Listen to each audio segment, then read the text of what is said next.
Alright guys, we're going to be getting into the top 10 slashers of the 2000s, and like with the rest of my list on this one, the only caveat is we only have one movie per franchise. As we all know, the 2000s was filled with a lot of remakes, some good, some bad, some probably should never be talked about and will not end up on this list.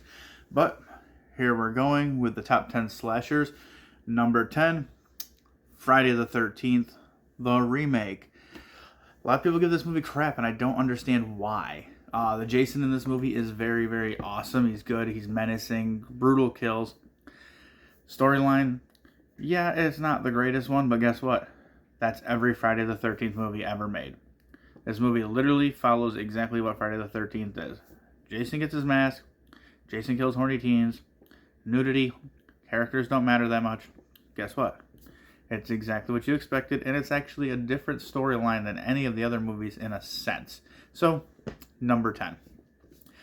Number 9 is going to be the one that kicked off a 4-film franchise that nobody saw coming, and that is Hatchet, the story of Victor Crowley.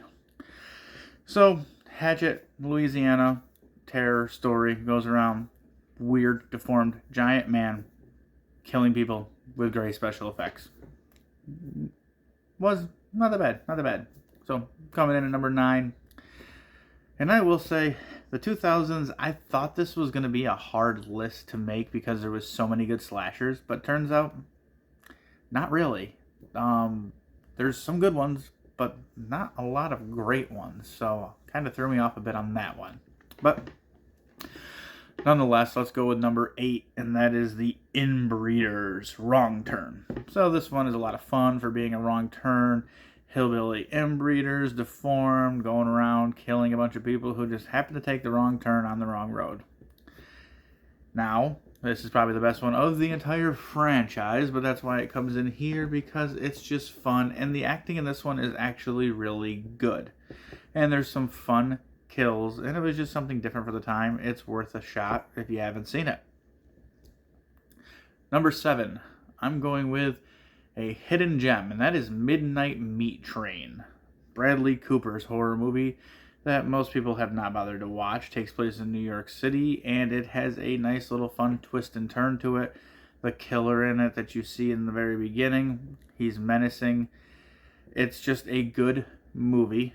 The acting is good, and the storyline that develops as time goes on just kind of weaves and turns into something completely different than most slashers. So therefore, it's coming in at number 7. It's just fun. Number 6, which is probably a guilty pleasure of mine and one of the most fun movies of the entire decade and horror of all time. Freddy vs. Jason. I know I said only one per caveat, and I did have Friday the 13th on here, so we'll just consider this one the Freddy one, because Nightmare on Elm Street remake not gonna fucking happen. That movie sucks. But Freddy vs. Jason is just a load of fun. You have a hulking, menacing Jason. You have Freddy with all of his wit and at his darkest levels. Teenagers, stupid fun, drinking, killing, and the bloodbath count goes up to the extreme until you finally get into a showdown that takes up like the other half of this movie of Freddy vs. Jason actually happening. It's just stupid fun, lots of laughs, lots of good times, and it kind of gets the adrenaline going, pumping you up, because you just want to be in there with it too. And if you saw it in theaters, it was fun to cheer for these two people along all the other horror people that were there. Even if you weren't a fan of horror and you went, it was still a blast. Number 5. Back to the remakes. This one is The Hills Have Eyes. You know, the grotesque hillbillies that are out in Area 51-ish type of situation. We get a little RAPE scenes in the original. This movie is just a good movie. It's a good remake. It's actually a scary horror movie, which most of them are not. But it hits little nerves here and there. It has great special effects, great blood and gore. Acting in it is really pretty good in this one too. And for a remake, I mean, it's one of the top-notch ones you can have out there. Number 4 is the oddball one that nobody ever talks about, but it's on this list, and that is Behind the Mask, The Rise of Leslie Vernon. If you haven't seen it, go check it out. I don't want to ruin too much of it for you, but it's kind of like you're the documentary crew that's following somebody who's becoming a serial killer and watching all the stuff they do. Nothing like it, really. Maybe, I don't even know. I don't know if there's anything that's quite like it, because it's similar to some other ones, but it's just different enough. And the acting in it's fun, it's good, but it's just the way that the story takes its own portrayal.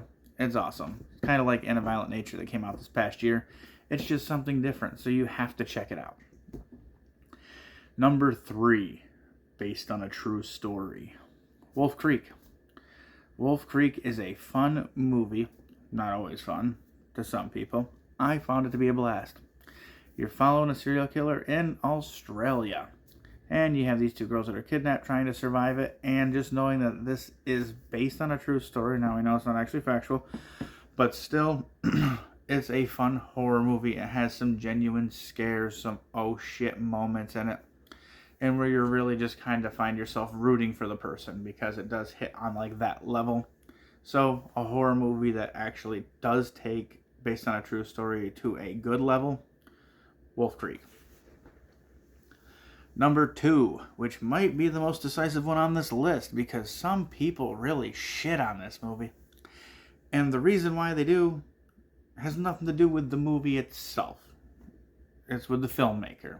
Separate film from movie, and you get number 2, Jeepers Creepers. So the Creeper is an insane villain. Somebody who comes around, kind of like Pennywise, for so many days, about a month, every year, does his feeding, then he goes away for 28 years. Or maybe it's 30. Drawing a blank, sorry. But overall, the look of him is awesome. The way like the things spread out of his head, he ends up having wings, and then he can actually eat body parts of people to regenerate what's been destroyed on him. Insane kind of concept. And then the fact that people shoot bullets at him and it doesn't kill him. He's like a never-ending force. Then you have Justin Long in this movie having a great role as, I think his name's Derry. Great job acting. Everybody in the movie, acting-wise, does a very good job. And then this movie left you on an ending that most horror movies never do. Then that's the killer surviving in the end. And the person you're rooting for, screwed. Doesn't happen often, but we like it when it does, because it's different. Great movie overall. Separate it from the other shit, and you can still enjoy the film. Number 1 is going to be a remake. I know. But it's my favorite of the entire series. It's one of my favorite horror movies of all time. And part of it comes from the fact that I didn't see the original until after I saw the remake, so it had a harder hit. And that's Texas Chainsaw Massacre. I mean, what can you say? You have the Hewitt family. This movie just has it all. Obviously, you have the iconic hook. You have the iconic chainsaw. It's brutal. It's bloody. It's gory. It's in your face. The special effects are awesome. Jessica Biel does a pretty good job acting in this one. There are some parts that just make you go, what the fuck is she doing? But overall, she does good with what was given to her, so she can't help it. And then, I think it's like, is that Ermy or something like that his name is? He's playing the sheriff. He does a fantastic job in the role that he does so well. It's kind of like pulling him out of Full Metal Jacket and just shoving him right in here. It's overall just a great movie. So, there it is. Top 10 of the 2000s. Coming up next is going to be the 2010s. But if you haven't checked out the 90s or the 80s, check those videos out right here. What are you doing?